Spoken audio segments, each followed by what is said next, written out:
To our next event titled Battle of the Minds, is the Defence Industry Neuroinclusive. My name is Jodie Evans and I'm one of the co-founders of Women in Power and Defence, and we're really delighted to welcome our guests today to really get into the discussion of around neuroinclusivity across the sector. The session today is going to be recorded, so anybody that does miss today can actually watch it back on our website. What we do ask is that you do remain on mute and keep cameras off, but Ria will chair the session throughout the hour and we'll bring you in terms of Q&A as well. But without further ado, I'm going to hand over to Ria Jackson. Hey everybody, and welcome to our virtual panel, Battle of the Minds, are the Defence Industry Neuroinclusive? So I'm Ria Jackson. I will be hosting this enlightening discussion, which seems to have got quite a lot of response. That's brilliant.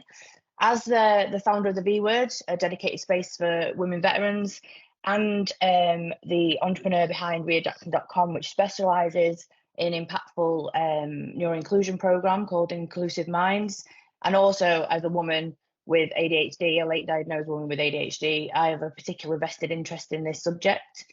And we've gathered an exceptional lineup today, ready for candid conversations where each speaker will bring their own distinctive insights, and we're committed to fostering an environment where ideas will flow freely and everybody's voice is heard, because obviously it's neuroinclusion, so we want to be inclusive. But before we kick off, just a quick note on the format. It is going to be relaxed, but if we can maintain a respectful tone to ensure that everyone can share their story, and obviously because we are online, a virtual hand raise would be perfect to make sure that we don't talk over each other, because I want to make sure that everyone's voice is heard. But without further delay, I want to turn the spotlight on our esteemed panelists, and if each of you could offer a brief introduction, shedding light on your professional and personal journey that led you to this conversation today. And if we can start off with Jill, that would be amazing, please. Hi everybody, Jill Hughes. I'm Chief Inspector for Wiltshire Police. I currently run one of the community policing teams within the county area of Wiltshire.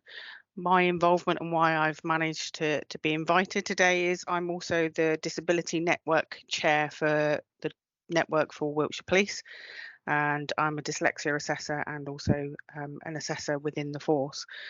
The reason and the background as to how I became involved in that is initially my son was diagnosed with Asperger's when he was 12, and that was a really, really difficult time. My daughter also has dyslexia, and I've recently become disabled.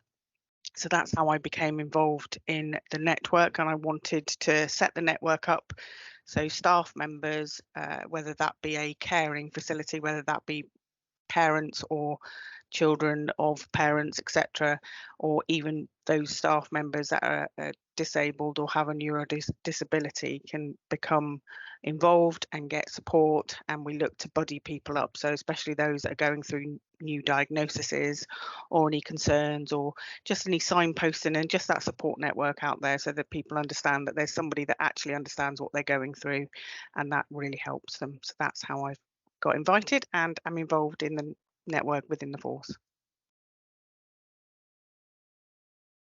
Amazing. Anyone else want to go next? Alex? Okay, so hello everyone, my name's Alex Anderson. So I have something called Asperger's syndrome. I was diagnosed at the age of 9. So I went through a lot of schools when I was young. I was sort of labelled as a naughty kid until I went to the right school that actually identified the fact that it was Asperger's. And when I was acting out, it was because I wasn't getting that right support. Went through sort of a lot of challenges in my young years. My mum was my rock, so she actually had to fight a hell of a lot for me to get to where I am today. So just to speed it along, so I don't want to be too long today, my bit. So went through school, got the right support, ended up from being told I was going to be in a Youth Offenders Institute. By the time I was 16, I came the top 8 highest achievers for school. Tried to get into the Air Force, sort of had time with the cadets, so I thought it would be a nice natural progression for me. And sadly, I was told at the time that because of having Asperger's, I wouldn't even be looked at, even so through getting many different accolades like Best Cadet in the UK, taking a sort of a lot of experience from the cadets. It just felt a bit sort of, I was written off a little bit. So my saying is never let label define you. So even though I got the knockback initially, I got to reapply because the RAF changed its policy to case-by-case basis. And then on the second time, I was able to then get in. So I'm now within the Royal Air Force as a logistics supplier, sort of managing sort of accounts and inventories, making sure that our taxpayer funding is accounted for in the correct manner. Amazing. That's really interesting for me actually to hear about the policy change, because I'm ex-RAF as well. So that's really nice to hear. So Kieran, do you want to go next? Yeah, sure. Before I do, I think Alex, you're based in Odium, aren't you? And some of your journey that you spoke about there, I'd love to follow up with you on. I live just across the M3 bridge from you, so maybe we can do that offline sometime. But my name's Kieran Blay, and I was diagnosed with ADHD as young as you could be back then. So I was 5 years old, and it's pretty kind of moderate to severe on the scale at the time. It was at a time where they were kind of didn't really understand medication and the diagnosis itself and the impact it could have on people. So as they tended to do back then, first reaction was, let's throw some medication at him and see how that works. Unfortunately, it didn't. So I had a bit of a journey with different medications, both those that were well known and then some that were new to the market coming into my early teens. I've been unmedicated since I was 13. I'm now 32. And a lot of Alex's background actually resonates really well with me. So my mum was my rock when I was younger, continues to be actually, but she had to do a lot of fighting for me. A lot of my behaviour she was blamed for when I was going through school. A lot of school reports, called into school for conversations and things, which made it really difficult for her. And there wasn't a lot of support for parents back then. There's a lot more support now, and it's great to see that evolution. Back then, there was a lot of loneliness and isolation. And for me, I wasn't invited to kids' birthday parties. I was seen as the person that people wanted to kind of avoid, if you like, or they didn't want their children hanging around. But kind of fast forward a few years, again, not too distant as I had some success in later education once I found something that I wanted to do. So general academia, didn't enjoy the generalism stuff, but as soon as I got into something specific, so for me that was motorsport engineering, I excelled then. I finished with triple distinction at college, got a scholarship for university. Then it went back to being kind of the standard maths and science. So I didn't do very well there and actually dropped out. Still ended up making it to Formula One, luckily, by a bit of grit and determination. And I've then since been working in the defence industry. And how I got involved with Jodie and Natalie and how I'm here today is for the last 2.5 years, I've been working on what I call the peripherals of the defence sector. So working in technology, both for Oracle as a vendor and more recently DXC, who have a large footprint in defence. And I've been running, just before I joined DXC, I was running the Oracle Neurodiversity Network and on the co-chair for the UK D&I board as well. So vested interest in this area. Thank you for that, Kieran. And last but by no means least, Lisa, do you want to go now? Yeah, I will. So I'm Lisa Hodge. I am a senior commercial officer within the MOD, and I am probably that mum that you've both just described because I have a dyslexic son, and he's also got ADHD and dyspraxia, so I very much have had to be his advocate and fight for every single bit of support he has or has ever been given. So I feel your mum on both your mums on that pain. So I am the co-chair of the Defence Dyslexia Network. I am dyslexic, and it's a network that I co-founded because there's just not enough awareness of dyslexia across defence. So we founded the network 2 years ago, and we are still growing massively. I think we've got just under 1,500 members now. So it's gone arms and legs, more than we could have ever expected, but it's been an absolute amazing journey. So yeah, I think that about covers me. Thank you all very much. So to start off, I thought I'd start with a relatively easy question and just ask each of you to tell me what your take is on the word neuroinclusion and how you would define it. Because I've come to realise since I've stepped into the world, even though I've only been in it a short time in comparison to maybe some of the guests here, there's a lot of different bits of information to describe what it is. So it'd be interesting to see how the panel will describe it and what your take is on that. So Lisa, do you want to go first? Yeah, massive question, I think, though. So for me, so this is where my dyslexia is going to let me down. Neuroinclusivity is an umbrella term, I think, that is used to sort of fit in lots of different conditions that affect different people in sort of similar ways and also very different ways. So there is a massive crossover with quite a lot of the conditions that fall under the umbrella. And if you kind of imagine the little flower diagram, the little circle in the middle is where they all kind of overlap and we've all got sort of similarities. But obviously we've all got math differences. I mean, within the dyslexia spectrum, you can go from one end to the other and be completely different people, yet you're both dyslexic. So I think it's just that kind of term that encompasses all of that, just to say, look, we're the people with slightly different brains that are wired slightly different to neurotypical people. I think that kind of answers it, I think. Anyone want to add anything to that? Yeah, I'll go for it. So the thing I would add is, for me, neuroinclusivity is the overarching term for the goal and the ambition.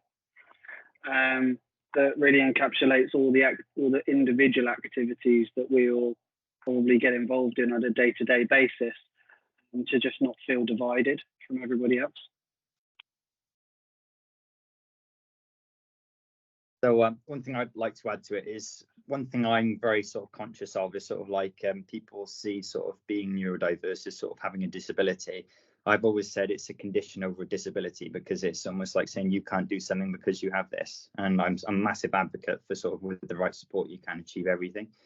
So I think that's a big one for me. And I guess the other element is the fact that it's almost that you're not alone. So being neurodiverse, it's the whole group of people. I think, as mentioned earlier, it's just because you're slightly different, it just means you're a unique individual person. It doesn't mean that you should be held back from doing things. And I think being within that bracket should just be a case of, yes, I have got this, but it's my superpower. It's what makes me different.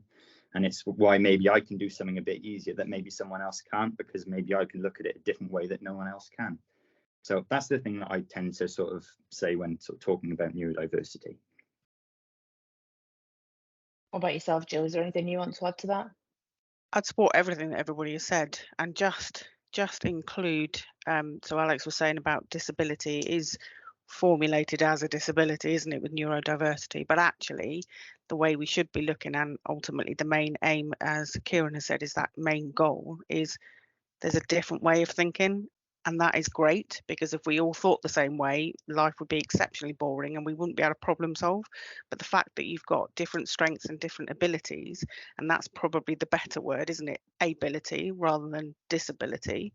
It brings completely different thoughts and ideas into the world, which is great. And actually, if you're creating that perfect team, you want a bit of neurodiversity in there, because they can think things differently and they can create those new ideas and actually probably streamline. So I've found with my son, exactly the same as Alex and Kieran, the fact that as soon as he's found exactly what he's into and he's taken away from doing French lessons, Lord forbid, then he's excelled, and he's on a computer coding internship in Germany, having learnt fluently whilst living over there. So as soon as you find that skill set for that particular strive, that person that is interested, there is no end. The ability then just really comes out. So your ideal picture is having neurodiversity in each group, because that makes a better form. Lisa, you want to add something? Yeah, I was just thinking as Jill was talking then, it's about cognitive diversity. So it's the ability that we all think differently, and that's okay, because I think for a long time we've all been stereotyped as othered, but actually we're not othered anymore. We are just who we are, and that's absolutely fine, because we might have big sky thinking and create crazy ideas for some people, but actually it's a brilliant solution for something. So yeah. On Kieran, you say your bit, and there is something I do want to add to what everyone's just said as well. So go on, Kieran. I'm just going to say that made a few points here around how other people see us, as I'll put it, but I think it's good to remember that this is not new. And neurodiversity didn't just start when the term was created. We've been back to the age-old days of hunting in the Serengeti to now. There has probably always been neurodiversity. There has just been a lot of publicity around it more recently, and the terms come out sort of 2-3 decades ago, where then people have been more focused on better understanding what it is and how we can get the best out of people by supporting them in whichever way best suits them. But it's not new, and I think that's something that we need to always keep in the back of our mind, is that we say that we're fighting for various things. It's like, well, we've always been, half of society or part of society has always been neurodiverse. Yeah, I absolutely agree and support with everything that everybody said. But for me, I do have something slightly different that I want to add to it, because I'm severe ADHD, Kieran, as well. So I did the usual thing when it got introduced to me, and I hyper-focused to within an inch of my life and started studying neuroscience and all sorts. Because obviously I wanted to know everything about it, and there's a suspicion that the little girl's got it as well. So as a mum, I want to be able to advocate for her as well. I'm probably going to become the mums that you've talked about and the mum that you are, Lisa. I have no doubt about it. But for me, neuroinclusion, I think there is a little bit of a pre-misconception in regards to it, because everybody is neurodiverse. Our brains are as different and as individual as a fingerprint. And I think often some of the training that's put out there when we talk about neurodiversity is just based on people with neurodivergence, when actually we're all neurodiverse. Every single person is. And I think sometimes some of that training, the training needs to inhabit details of neurotypicals as well, because communication is a two-way street. And just as much as they need to understand about our nuances and our differences and how our brains work, we could do with a bit of training on how we could communicate with them as well. And I think for me, the neuroinclusion side of it is about everybody. And it goes back to what Jill was saying about having those diverse teams, which includes neurodivergent and neurotypicals, so that we can go beyond awareness and actively foster inclusive cultures where everybody's unique strengths and perspectives are recognised, valued and utilised. It's not just about understanding the differences between us, but appreciating them and leveraging them so that we can create that more innovative collective. And that was just my little 2 pennies to add to that. Because I do think that there is a bit of a misconception massively, and neurodiversity isn't just about people with ADHD, dyslexia, MS, or any of the other, because there's lots of them, and there's a huge spectrum, as Lisa mentioned before, in each individual one. It isn't just about that, it's about everybody, and that's how we become inclusive. And I think if we can move away from using the term neuroinclusion and neurodiversity just to identify those of us that are considered not to be neurotypical, that prevents us being siloed. Does anyone agree with that? Absolutely. I've just muted myself and started talking. I'll go with that. I'll go to the next question, because we are talking about neuroinclusion in the defence industry and the military. Obviously, as a veteran, I've got a vested interest in this. As somebody who set up a women veterans community, it's become more and more noticeable that there's more than just me that has been diagnosed since leaving the military. And obviously, hearing what you said, Alex, to be honest, that was quite wonderful to listen to be fair, for me personally. But with that being said, what do you each believe that the current state of neuroinclusion efforts in the defence industry are? Anyone want to go first? Shall I go first? I guess sort of Go on, kind of Alex. serving enough, I can talk a little. So from my personal experience, I think some things, there still needs to be a bit of training in place, especially from a management point of view, as a minimum, I think, especially when you've got people coming into your teams. Let's see, I don't think there was as much awareness. So when I came in, being one of the first to join, there was no prior training. So for instance, one of my sort of JNCOs, so my line managers, he had to research the condition beforehand because no training was actually available to him to actually understand a little bit about me. So I think for me, one thing that I would like to see as things sort of gradually build traction is for some form of training to be available. Not to say everyone has to do it all the time, but I feel that having that awareness piece would be sort of crucial so they can actually manage their workforce better and sort of be able to get the best out of us as individuals. Because let's say some things since joining I've struggled with because I look at things a certain way and then it may actually be I've got to deal with it a different way. But I think it's one of those things that will change as sort of time goes on, but it will need a bit of time to catch up on it, sort of thing, because we're still in the early stages. So I'm lucky. I came into RAF Odium and I know another individual with the condition here, and both of us have had quite a lot of challenges because it's been a different environment. There's some things that we understand, there's some things we don't really understand. But yeah, I think the main thing for me is to hopefully build the training into the system. So hopefully as new people come through, they will feel more comfortable and able to sort of be themselves within their working environment. Because it's interesting, one thing you did say was 60% of people in the forces do show signs of being neurodivergent because it's the routine, it's the structure, it's the regimen, it's everything that we thrive under. So and the thing is, as quite rightly said, years ago, people were just saying, oh, well, you're a bit unique, you're a bit quirky, or people weren't diagnosed. But again, it's now that we have that professional sort of diagnosis in place now, people are getting the diagnosis. But as you've seen, sort of like some people get diagnosed later. Like I know of a person who got diagnosed at the age of 80. So it's like you can live your whole life and not know. But yeah, anyway, so I'm going on a little bit now. But yeah, that's my personal feelings on it. Yeah, I personally massively agree with that. Kieran, you put your hand up first. Completely agree with Alex on management training and awareness.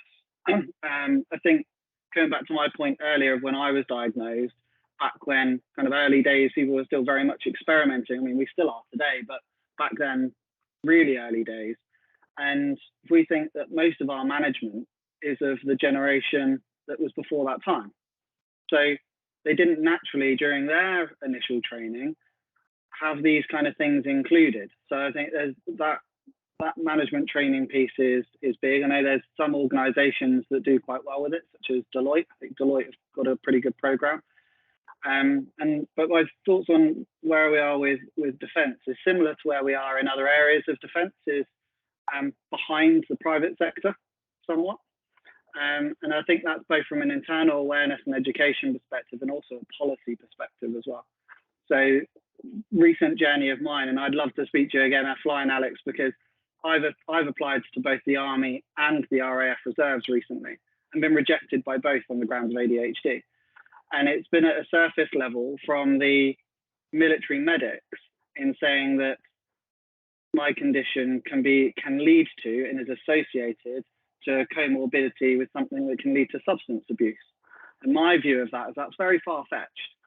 And so there should be, whilst it's on an individual basis now, I shouldn't have to feel the need that I've got to appeal my application to get in to do something that I want to do and to serve my country. And it's almost put me off doing so. So I think there's a policy perspective to this, is that if it's an individual basis and something flags up, is then for them to follow up with that person on that individual basis and get a much broader understanding of that individual and then the impact that their neurodivergence has, and then take a view as to whether or not that application is successful or not. I think there's a lot that defence can learn from the private sector, and I think this is what couples into where I sit in defence being at DXC is on that, like I said earlier, on that peripheral. In that things like we've got something called the Dandelion Programme, which is a programme designated solely to the hiring and the talent acquisition of neurodivergent individuals. And to see something like that brought into defence would be really good. I think we see this in engineering and other areas. Is defence should draw on the experience of the private sector. I think that would bring them on leaps and bounds. But I do think that they're slightly behind in that way. However, we do also see that there are, as you said, Alex, a lot of neurodivergent people in the forces and in wider defence. It tends to be that you get in, and maybe because they haven't been diagnosed yet, but then they get the diagnosis when they're on the inside, but because they're in, and we need to see more there's more kind of inclusivity at that kind of that triage point when people are applying for jobs, and get some of the things in place that would enable them to come into the defence industry. Yeah, some excellent points there. There is something that I've found during my research that actually backs up something that you said, Kieran. Microsoft did a campaign where they were hiring purely neurodivergent individuals. They were looking for individuals with autism. And what they found when they hired a lot of people is that they actually didn't get through the first time they went for an interview, but they did when they went through for this. So you are right in what you just said there. Now, Lisa, sorry, go on. Just going to, on your point there, here, is that there's two sides of it, there, isn't it? Because we are also seeing some news articles, media publications over the last couple of years. One that comes to mind is BAE and GCHQ, specifically looking for neurodivergent talent to join their organisations. They're actually looking for neurodivergent women to join their organisations, because neurodivergent people very much known for their analytical problem-solving skills that suit the kind of the intelligence side of the industry that they're looking to hire into. So I think some elements of the industry are further ahead than others in their inclusion. Yeah, I agree. Lisa, you've had your hand up for quite some time. Do you want to add to this before I move on to the next question? There's also a question in the chat as well that I think we should address. So Lisa, do you want to have your say?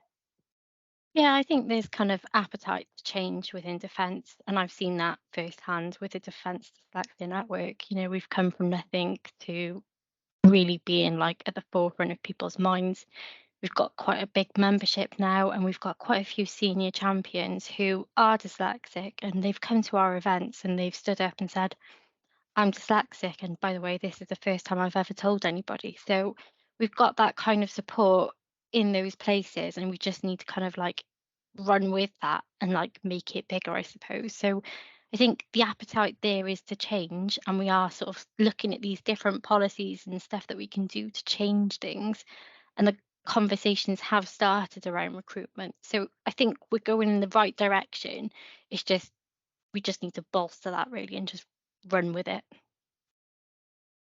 Absolutely. So yeah, so one of the questions that was in the chat here, sorry Alex, I just need to move on to the next question. So not sure if questions are being addressed today, they've said. Any advice to get the different brilliant solution heard when the group consensus filters out the single idea? I appreciate that the single idea is not always the best idea. And I think that kind of ties into the next question that I was going to ask, to be fair, is about how do you think that organisations can, foster neuroinclusion? How do you think that they can effectively promote it, support it? And do you have any specific examples of programs or initiatives in your sectors where you think this is being positively or even negatively done?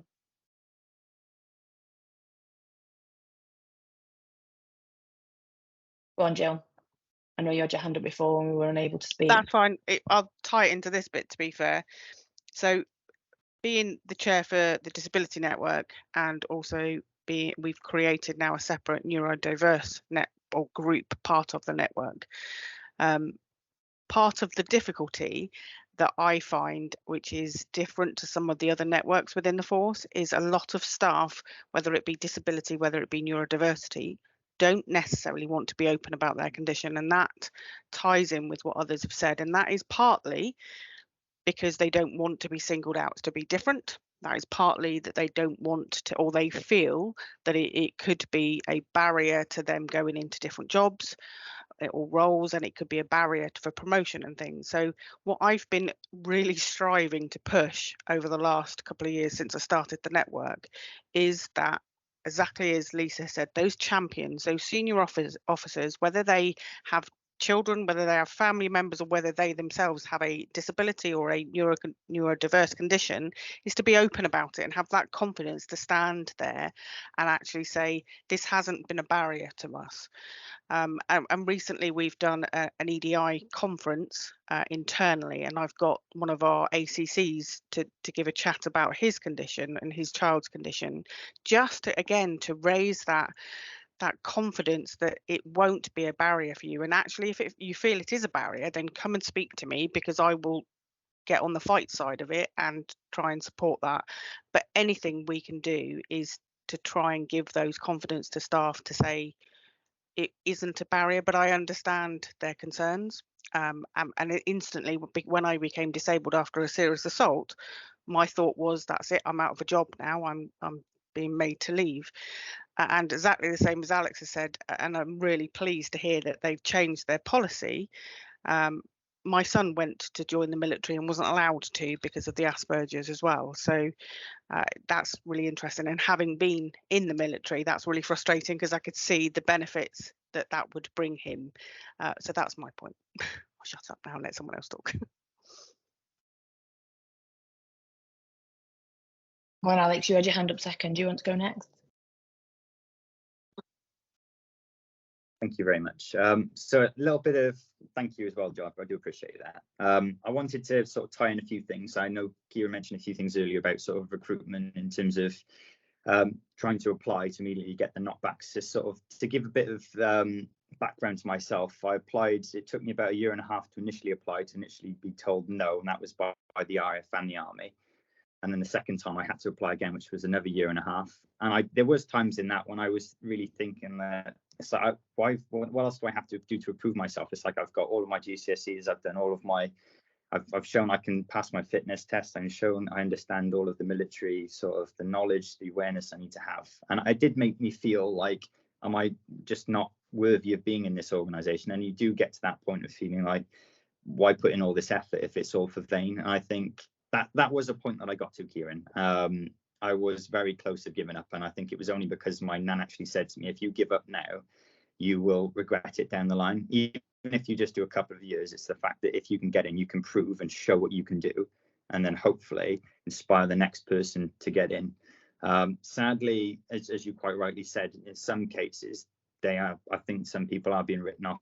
I've actually coached, I haven't told anyone this yet, but I do a lot of private coaching with some individuals who've reached out to me because there is no support in place for them to get in with the sort of the barriers they have to face. So I've been able to talk to them about what I had to go through and sort of walking them through the different stages to hopefully give them that chance again. And luckily, a few of them have been able to secure start dates within the different forces through that, which I'm very privileged to have been a part of. But I think for me, it's sad that there's not that much support out there. The fact that I'm having to do that myself, I'm happy to do it because I think it's the right thing to do, and people deserve these opportunities.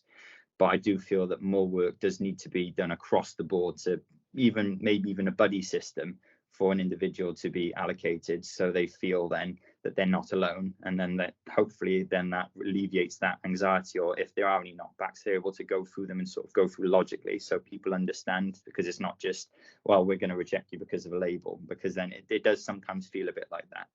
And I think that was the main thing I wanted to sort of say. I know slightly feeding into what we talked about earlier, but yeah, that's my sort of opinion. I absolutely resonate with all of that, though. So as a veteran that's left, obviously, the military and got my diagnosis after leaving, the reason I found out about mine was because of leaving. Because like you mentioned before, I had the structure. It gave me my dopamine. It gave me my accountability. It gave me my reward, my novelty, my risk, everything that I needed. So when I left, it wasn't just leaving the military. It was leaving what made my ADHD brain work, which is why I had no idea. It also goes back to what Kieran was saying as well, because when I first got suggested that I had ADHD, I was actually quite rude about it. I was like, nothing wrong with me, I haven't got ADHD, because I didn't know anything about it. It was only afterwards that I learned about it. So it's been a massive learning and growth for me, but I do exactly the same as you. I support and mentor other veterans that are finding out with this diagnosis, again, privately, because there is nothing for us. And I think that's how riajackson.com grew, to be honest, because there's nothing for us. And I worked in education, and I am an engineer, And that trade absolutely attracts people with neurodivergence. And we were seeing more and more individuals with neurodivergence within our education system, and the staff didn't know how to deal with them.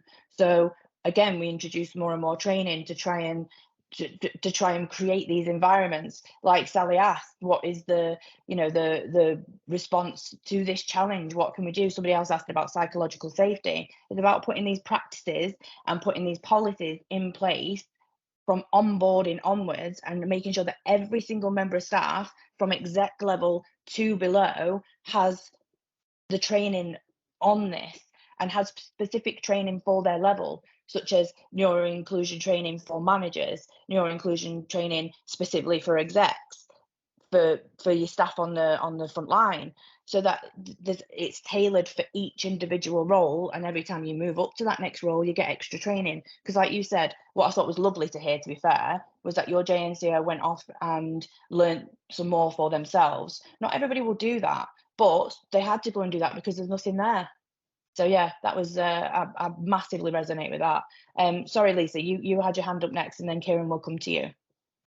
I was going to just pick up on the psychological safety piece, which I think is really, really important. And that is something that I take quite seriously. So I'm quite open with my dyslexia. I will go into any meeting, I will meet any new person. I think probably the first words out of my mouth is, "Hi, I'm Lisa and I'm dyslexic.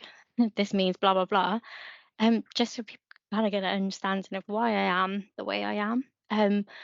Sort of picking up on that training point, my issue with a blanket training approach would be that it would just be another tick box exercise for people just to click through the screens and not really pay attention to it. But at the end of it, just go, yeah, here's my certificate, I've done the training. That doesn't actually change how people work and perceive that. They need to actually fully embrace that and actually put that into practice. So they need to be sort of like with our sort of end of years, there needs to be like something in that says, I've done this to support X, Y, and Z, because otherwise it's just another meaningless training exercise, I think. And I hate to say that, but I really do feel like that is the case, because we have so much mandatory learning and it all just clicking through a screen going, yeah, I know, yeah, fine. But we need much, much more in this space for it to become an issue that is no longer an issue. For something that is just seen as normal and everybody is just who they are. Kieran, do you want to add to that? A really good segue in your last sentence there, Lisa, which is that not everything needs to change. So we don't need to be treated super special and individually with a lot of this training. Some of it is just making sure that core training is actually engaged with and fully seen through. So as an example, team leadership, team building, that's more about making sure that you have full inclusivity in your team and making sure that everybody is heard in the way that they would like to, how they would like to engage. For instance, so back when I was at Oracle, in brainstorming exercises, you'll always get some people that are very forward, myself being one, extroverted ADHD, and I'll always come up with some ideas at the start and start putting post-it notes everywhere. On the other side of the spectrum, you'll have people that are a bit more withdrawn, and that they might want to engage differently. But that doesn't need neurodiversity training or neuroinclusivity training.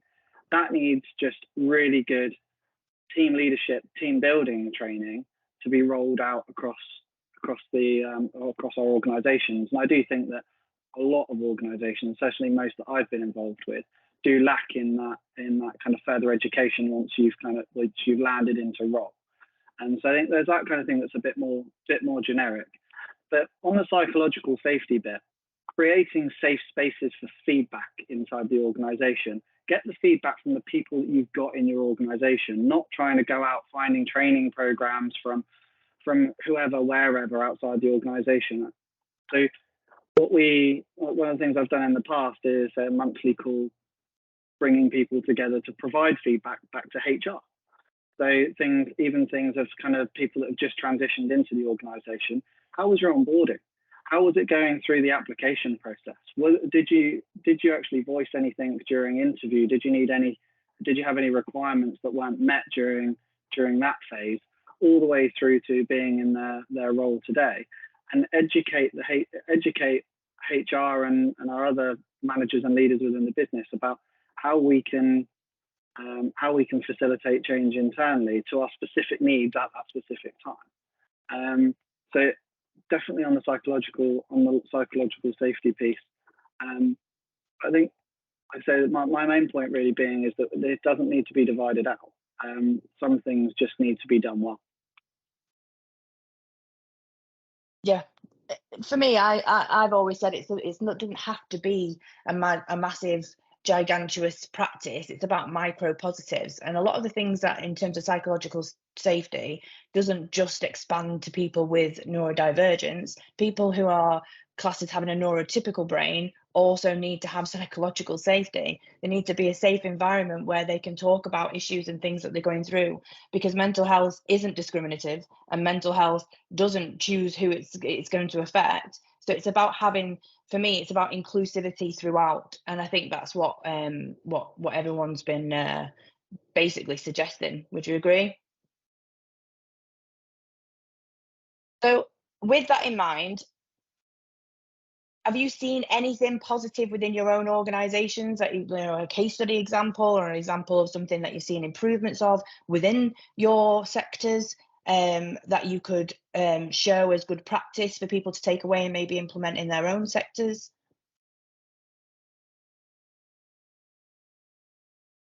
Kieran, yeah? I've seen some things with training, more kind of generic kind of neurodiversity 101 stuff, which has been rolled out as part of kind of annual compliance training. So as you come into the organisation and updated annually, I think that's quite a good place to start. I mean, if people are really early on their neuroinclusivity journey, if you like, and it's a good way to spread general awareness across the organisation. And I have seen some businesses use it as part of the mandatory training, which if you don't engage with it, or you don't complete it, can actually prevent salary increases, performance bonuses and promotions. I don't like the idea of thinking about it that it might stop someone progressing and you have to feel like you're having to force someone to engage with it. But it's been a pretty good way that I've seen to raise general awareness, especially in larger organisations, because you can't get to everybody one-to-one. Jill, you've got your hand up as well. Yeah, there's a few things that Wiltshire Police are actually doing quite well. I'm sure with being impressed, there's quite a few things that we're not doing very well, but there is a few that we are doing reasonably well internally. So we've trained some dyslexia assessors. So we've got about 30 dyslexia assessors within Force. Now, whilst that doesn't give a formal diagnosis, obviously, what it does then allow is, even for our College of Policing exams and things like that, you can get the additional time and the support put in place for those officers, so they're not having to go through that formal diagnosis unless they particularly want to, knowing that they are quite a slow process.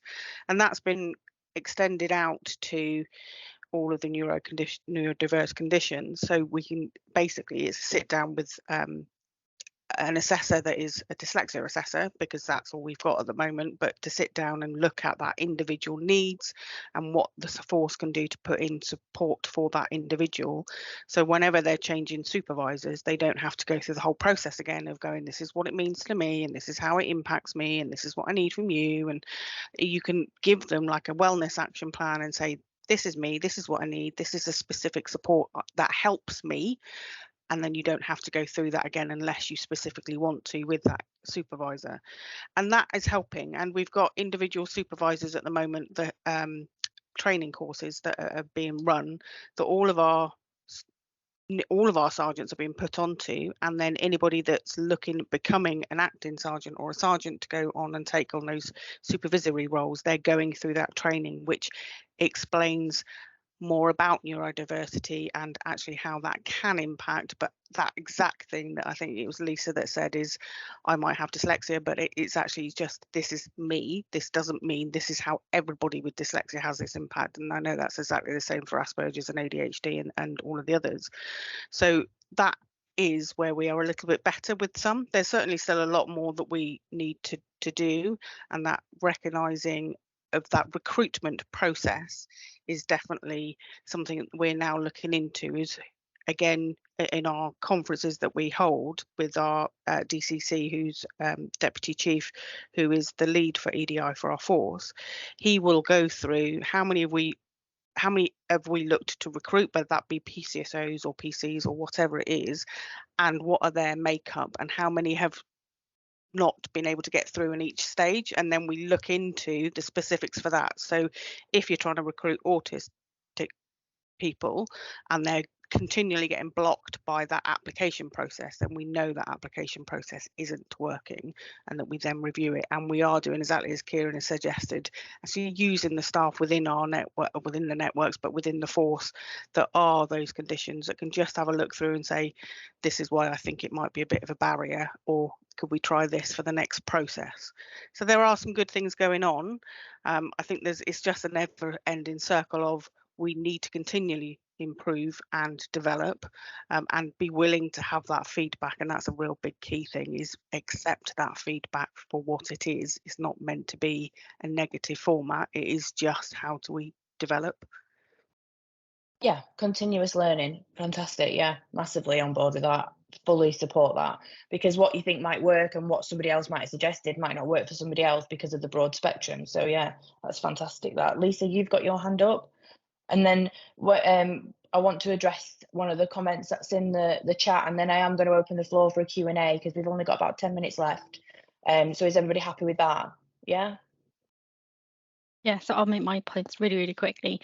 For us, we've got the ethos of for us, by us. So the stuff that we are producing as a network is produced by people who are dyslexic, because, you know, we are kind of collectively the experts on dyslexia. Just because somebody who's done X amount of research into dyslexia doesn't always make them the best person to put in place solutions to help. We found that doing regular events around the country has been really helpful, because we've had like such a massive kind of audience that have been able to come along to one of these face-to-face events. That's been something that's been quite positive. We now have the ability to share our lived experiences, which is brilliant, because that just gives everybody else in the organisation who might be dyslexic the kind of, maybe the life raft. I mean, I say to people that my story today could be someone's life raft in 5 years' time, because it could be that simple. And something I would really, really love to do is get involved with the sort of cadets force to see how we can support from that very, very early stage of what potentially could become a military career. But that is an aspiration of mine. It might not come to fruition because I'm one person. Anyone want to add anything else quickly before we start answering the questions in the chat? There's some bold questions coming in the chat, to be fair. Alex, you had your hand up first. Thank you. One thing I wanted to actually say on, one thing I have been doing, I have had the privileges with the Royal Air Force Air Cadets. They have now done a lot of work on the teams with neurodiversity. So I've been able to speak to hundreds of cadets from across the UK, which has been really good, but also sort of, I guess, challenging to hear some of the things, because they've had a lot of challenges from sort of going through the cadets, having that full sort of really enjoyed their time within the cadet forces, but then once it comes to joining the forces, because of ADHD, because of Asperger's, it just stops there. It's almost like a brick wall still. Again, in my case, I had to fight for a very long time, and I think it needs more people like you, Lisa, who are sort of want to sort of be involved, who can be that champion. And for me, it's more about creating the legacy. It's like I'm very grateful I've been able to inspire and motivate people, but it's, for me, the value is in the next person that I've inspired. They're going to inspire the next 10 people, and then the next 10, and then it gets hundreds. And that's where, hopefully, that's where my dream is for ultimately this, all of the talks to ultimately get to. So if you can get involved, highly recommended. And if you want to have a chat offline, we can have a chat on that. Anyway, I'll leave it there because I'm conscious on time, but thank you. Kieran? Be really quick. And Alex, I'll definitely be up for helping you with that. Couple of things for me is something I've facilitated before is lunch and learn sessions. So going around the organisation, using those. I know we spoke about earlier, there's a lot of people that aren't ready to share their condition, their experiences, but there are many that are. So it's about, I think, bringing those people together, and so what we've done for us lunch and learn sessions to deep dive into someone's personal experience, because sometimes we don't always remember facts and figures, but we always remember stories. So bringing people onto these sessions to share their experience, their personal story, whether it be with ADHD, dyslexia, dyspraxia, Asperger's, or another condition, I think is one really good way of showcasing awareness, raising awareness across an organisation. And also because they then start to talk about their experience within that organisation in their particular role, which obviously resonates with the people around them. And secondly is that we've spoken a lot in this session about neurodiversity within ourselves, within our people within our organisations. But obviously with yourself, Lisa, and Jill too, talking about you've got children, neurodivergent children, and all our organisations have initiatives where it's about supporting the families of those of our employees. And so I think it's about looking at how can we support those people in parents of neurodivergent children. And there's multiple charities. I actually saw someone had joined earlier from a charity that I've worked with before, that specialise in supporting parents of neurodivergent children. And so I think there's that angle as well, is because that stress comes into the workplace inevitably, right?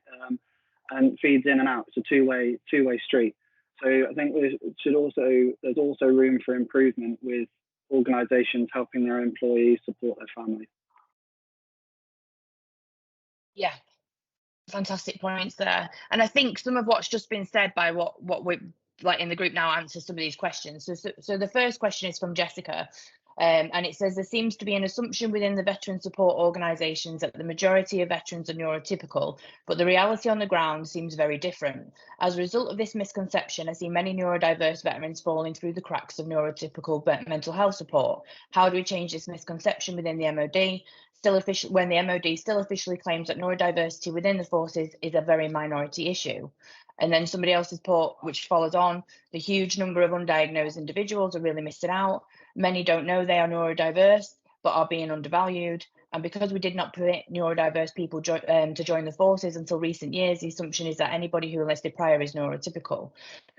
With that being said, I think everything that all four of you have said, and some of the points that I made, for me, it's about representation. Representation absolutely matters. I'm a huge advocate for it with women veterans, and I'm a huge advocate with it within neurodivergence, because the more we represent, and like Kieran said, share our stories in lunch and learns, the different perspectives, like Lisa was saying, because you can have a room, just like you can have a room of 20 engineers, and all those engineers will have a different job and no one will know what the other one's doing. You can have a room of 20 neurodivergent individuals who might have the same diagnosis, but all represent very differently. So it's important to have that representation and share that knowledge and use our voices and showcase that. And also for me, when you were talking about families, obviously as a mum with a daughter, she hasn't been diagnosed yet, but there is a suspicion. I don't like running, so I'll put it this way, if she's not diagnosed, I would run the London Marathon. So that tells you how confident I am with that. But the point is, it doesn't have to, like we said before, it doesn't have to be some big, huge event. It doesn't have to be banners everywhere or singing and signing or, celebrations or big parade. It can be as simple as an employee resource group where you've got groups within your organisation that can be for parents with children with neurodivergence. It can be for individuals who have ADHD, individuals with dyspraxia. So when you're talking about what is the big brilliant idea, there isn't a big brilliant idea, because you can also have employee resource groups that are for people who are neurotypical and their needs as well. It's about creating that all-inclusive environment for me. It's about not siloing. Like, we are all neurodiverse, and it's about accepting that knowledge and about highlighting that and just putting things in place where we all get the ability to be supported and all get the ability to have the best communication with each other. And that goes back to training. I'm with Lisa massively.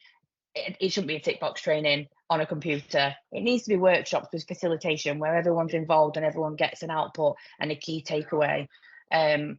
So yeah, that's my 2 pence to that answer. Anyone want to add anything to that answer? Lisa, you've put your hand up first.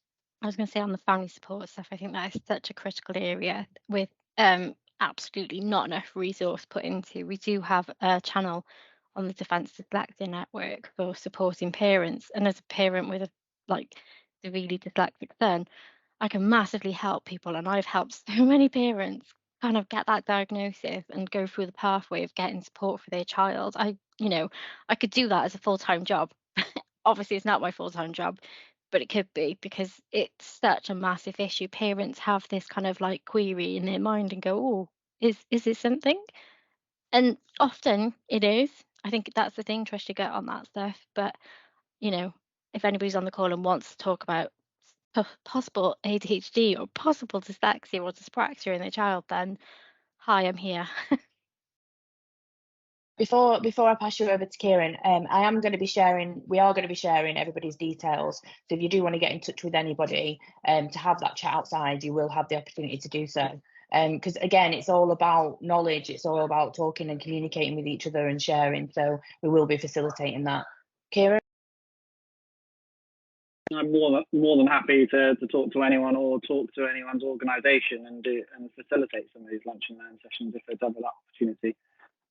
I wrote down 3 things listening to yourself, Ria, and Lisa as well, and thinking about the messages that we've got in the chat. So I think one thing is it's often hard to find support in our organisations, and for some of us in the neurodivergent community, it needs to be more obvious. So I think one thing organisations can improve on, because some organisations say, well, we do support these people. We do support people in neurodiversity and all sorts of other things as well. But it's not obvious enough. So I think organisations can improve by better showcasing the support they can provide to their employees. And on the veterans questions, it'd be great to see some of the veterans coming back into MOD or to other organisations to see. We've employed a lot of veterans at DXC, and it'd be good to see them kind of talk about their experiences of their mod life or defence life, and talk back to the people that are then coming up through the ranks. And there's a lot of resonate a lot with that, and there might be some mentorship opportunities in there as well. Bring the people with lived experience back to support those that are coming up through at the moment that might need that support. And then lastly is reverse mentoring. We talk about a lot of experienced people mentoring those that are coming up through our organisations to help them accelerate their kind of skill acquisition and their experience. But it can work the other way around, and I think neuroinclusivity and neurodiversity is a really good way to do that. Is start with, as we were saying earlier, a lot of the people higher up in our organisations tend to be a bit older and coming from that generation where a lot of this education and awareness wasn't part of the day-to-day curriculum, so to speak. So facilitating reverse mentoring where the people coming into the organisation can then educate our leaders is also a good way to get that two-way feedback loop as well, and then they can benefit from each other. Absolutely. Anyone want to add anything more, because we are coming up to the end? Could I say one last thing, if that's okay? So with regards to parents as well, I think when you're getting the diagnosis, some parents I know are very worried because giving their child a label sometimes makes them feel that that their child can't access things that other children will be able to, which I think is where sort of coming into the MOD. Some parents probably in the past have felt, well, I won't get you a label because it may stop you getting in. Could have been a little bit of that. And I think there is also that there is still the unknown, especially when some parents have never sort of had any dealings with being neurodivergent. So they just see it as this scary thing, which is I think sad that sort of people aren't getting the support they need, or sort of they're having to access it a lot later than what they would need to. And I think the main thing that I want to sort of hopefully make people take away from it is the fact that with the right support you can achieve anything, and sort of being a testament to that, being told I was going to be written off effectively just because they didn't understand my label and I was just put in that naughty child category. you know, with, I know I'm repeating it a little bit, but my mum was my rock, but having the right support really does make that difference. And sort of, again, I'm more than happy to talk to anyone afterwards. So yeah, thank you. Thank you for that. Firstly, I just want to thank all the panelists. I thank you for being open, honest, and sharing your stories, because I'm very much like Lisa Breen Brown saying, sharing your story can become somebody else's survival guide. I'm very much about representation, and I think the key takeaways that we've got from all four today is that we've still got a long way to go, but positive actions are being put into place. And with anything of such gravity, it always can take some time to get to where we need to be. But as long as we keep taking the steps forward, putting in like the micro positives and getting that feedback and representing and showing our, sharing our stories and showing who we are, then we do have the ability to create genuine neuroinclusivity. Does everyone agree with that? Yeah. So I think they're the key takeaways from today. Like I said, we will be sharing everybody's details so that you can talk to anybody that you may have resonated with throughout this call. Thank you very much for listening, and thank you very much for the questions. And Sally, if you want to have a conversation outside of this, I'm more than willing to have that conversation with you as well. So yeah, thank you very much. Have a great day.